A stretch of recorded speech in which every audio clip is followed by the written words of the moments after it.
یعقوب علیہ السلام کی زندگی کو سامنے رکھیں. خواب دکھا دیا شروع میں بیٹے کو, اس نے ابا جی کو بتا بھی دیا, انہیں یہ تو پتہ لگ گیا آخر میں جا کے کہیں ملیں گے, لیکن غم کتنا ہے, آنکھیں جو ہے نا وہ اندھی ہو گئی ہیں. وَابْيَضَّتْ عَيْنَاهُ, ان کی آنکھیں سفید ہو گئی رو رو کے حزن کی وجہ سے. اور جو کنکلوڈ کیا اللہ تعالیٰ نے اس صورت کو آخر میں جا کے, اب وہ غم حضرت یوسف علیہ السلام پر بھی ہے, آخر میں جا کے کیا بات کہی, حَتَّى إِذَا اسْتَيْأَسَ الرُّسُلُ, یعنی اللہ کی مدد آتی ہے مگر کب آتی ہے. اب الفاظ بول سکتے ہیں یہاں تک کہ جب رسول مایوس ہو گئے. میں بھی صرف ترجمہ کروں گا تاکہ آپ کے ذرا ذہن کھلیں کہ یہ مدد اللہ کی کب آتی ہے. آج ہمارے سامنے سوال ہے نا, کافروں کے مقابلے میں ہماری مدد نہیں ہو رہی. فلسطین دیکھیں, کشمیر دیکھیں, پوری دنیا میں مسلمانوں کی حالت دیکھیں. یہاں تک کہ جب رسول مایوس ہو گئے, وَظَنُّوا أَنَّهُمْ قَدْ كُذِبُوا, اور انہیں لگا کہ ان کے ساتھ جھوٹ ہوا, جَاءَهُمْ نَصْرُنَا, ان کے پاس ہماری مدد پہنچی. اب یہ دیکھیں ترجمہ میں نے اس لیے کیا کہ اس سے آپ کو اندازہ ہو کہ کتنا مشکل مقام ہے. رسول مایوس ہو گئے, آپ اگر اس بات کو مان لیں تو مطلب فتویٰ لگ جائے گا, کفر ہو جائے گا. ظنوا انہم قد کذبوا, انہوں نے یہ سمجھا کہ ان کے ساتھ جھوٹ بولا. کس نے بولا پھر؟ رسولوں کے پاس خبریں کس کے پاس سے آتی تھی؟ اللہ کے پاس سے. کوئی سمجھ آئی کتنا سخت مقام ہے یہ کوئی معمولی مقام نہیں ہے. اس لیے اس کو ذرا تھوڑا مطلب وہ ہاکی والی بلی کر کے نکل جاتے ہیں. وہ کیا کرتے ہیں, حتیٰ اذا استیأس الرسل, یہاں تک جب رسول مایوس ہو گئے قوم سے کہ یہ اب ایمان نہیں لائے گی. وَظَنُّوا أَنَّهُمْ قَدْ كُذِبُوا, اور انہیں جو لوگ تھے یعنی ان کی جو آڈینس تھی, جو ان کے مخاطبین تھے, وہ یہ سمجھنے لگے کہ رسولوں نے جو ہمیں دھمکایا تھا, عذاب کے جو ڈرانے دکھائے تھے, وہ جھوٹ تھا. اب دیکھیں مسئلہ تو حل ہو گیا نا, وہ جو مشکل آئی تھی وہ اس سے تو آپ کو چھٹکارا مل گیا. لیکن بعض مترجمین نے اس مشکل کے ساتھ جو ہے نا تفسیر کی ہے. یہ اس طرح نہیں کیا ہے, میرے ادھر نہیں پلٹائی ہیں, لیکن بہت خوبصورت تفسیر کی ہے. حتیٰ اذا استیأس الرسل کا مطلب یہ نہیں ہوگا کہ رسول اللہ سے بالکل مایوس ہو گئے, یہ مطلب ہو ہی نہیں سکتا. مایوسی تو کفر ہے, اس کا تو کوئی امکان ہی نہیں ہے کہ یہ مطلب ہو اس کا. پھر کیا مطلب ہے اس کا؟ مطلب ہے گمان کے درجے میں, وسوسے کے درجے میں. وسوسہ حق ہے, وسوسہ کسی کو بھی آ سکتا ہے, صحابہ کو بھی آ سکتا ہے, اور یہ ثابت ہے. جیسے سورہ بقرہ میں آیا ہے کہ وہ جو آزمائشیں آئی ہیں اس کے نتیجے میں جو رسول تھے وہ بھی اور اہل ایمان بھی پکار اٹھے, متى نصر اللہ, اللہ کی مدد کہاں ہے. اب یہ جو کہاں کا سوال پیدا ہوا, تو اس کے پیچھے کیوں پیدا ہوا یہ سوال؟ یقین تھا اللہ کی مدد آئے گی, حالات ایسے بن گئے کہ اب بھی نہیں آئی تو کب آئے گی, کہاں ہے, ہم خاک ہو جائیں گے تجھ کو خبر ہونے تک.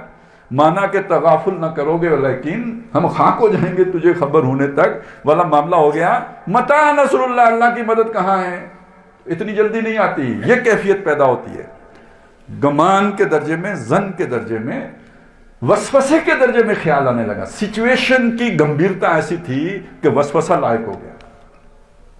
یقین نہیں, بس وقتی ایک شے آئے جس کو بندہ جھٹک دیتا ہے, بیان نہیں کرتا, بس خیال آتا ہے.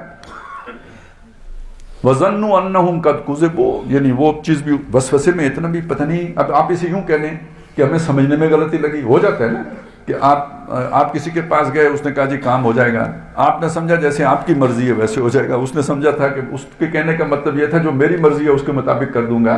تو یہ مطلب کس ایسا مبہم جملہ اس سے معنی میں بھی اونچ نیچ ہو جاتی ہے. تو خیال آنے لگا جو ہم نے سمجھنے میں تو کوئی غلطی نہیں کھائی. اب اس میں اصل بات جو سمجھائی جا رہی ہے, پوری صورت کو سامنے رکھیں نا, کہ یعقوب علیہ السلام نے جو خواب, بیٹے نے جو یوسف علیہ السلام نے جو خواب بیان کیا تھا, تو اگر رو رو کے آنکھیں سفید ہو گئیں تو کبھی کبھی یہ خیال نہیں آتا ہوگا کہ پتہ نہیں وہ خواب سچا تھا یا نہیں سچا تھا. خیال آ سکتا ہے. پھر بندہ دوبارہ سارا تجزیہ کر کے کہتا ہے نہیں میری سمجھ میں غلطی ہے, خواب غلط نہیں ہو سکتا, اللہ کی طرف سے وغیرہ. یہ ہے سارے وہ چیز جو سمجھائی جا رہی ہے.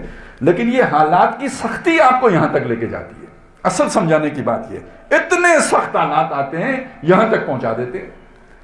جب یہاں پہنچتے ہیں تو جو استقامت کا مظاہرہ کرتے ہیں, جو ڈٹے رہتے ہیں, ان سب باتوں کے باوجود ہٹتے نہیں, اس موقف پہ کھڑے رہتے ہیں استقامت کے ساتھ.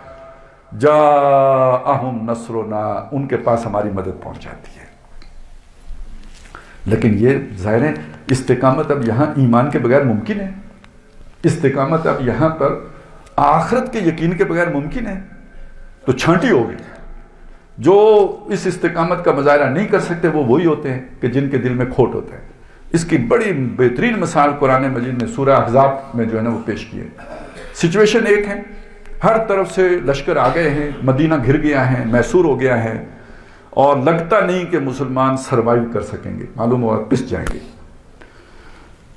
وعدے کیا تھے جی؟ وعدے یہ تھے کہ کیسر و کسریٰ کے کنگن تمہارے ہاتھوں میں دیکھتا ہوں۔ نبی صلی اللہ علیہ وسلم نے یہ باتیں صحابہ کو سنائی تھیں۔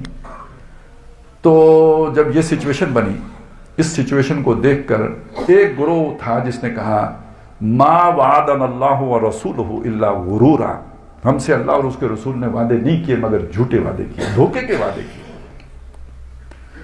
کہا تو یہ تھا کہ کیسر و کسریٰ تمہارے قبضے میں آئیں گے، حالت یہ ہے کہ ہم رفع حاجت کے لیے باہر نہیں جا سکتے، ہمارے ساتھ دھوکا ہوا ہے۔ ما وعدنا اللہ، یہ قرآن نہ ہوتا تو آپ مانتے ہی نہ۔ ما وعدنا اللہ ورسولہ الا غرورا۔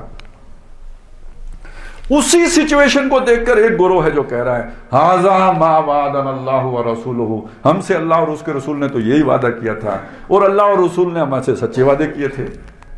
یہ نقطہ نظر کا فرق ہے۔ آپ 6 کو ادھر سے دیکھیں گے، یہ 6 ہے، ادھر سے دیکھیں گے 9 ہے، واقعہ ایک ہی ہے۔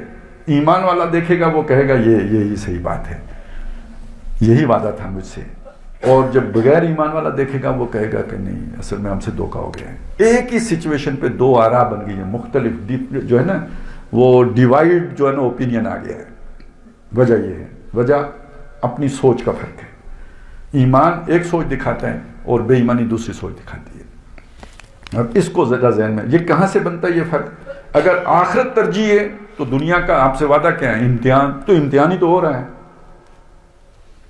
اور اگر ترجیح دنیا کی کامیابی ہے تو پھر اس کا مطلب یہ ہے کہ یہ تو جو ہم سے وعدہ کیا ہے وہ تو جاتا نظر آ رہا ہے، تو جاتا نظر آ رہا ہے تو ہم سے دھوکا ہو گیا ہے۔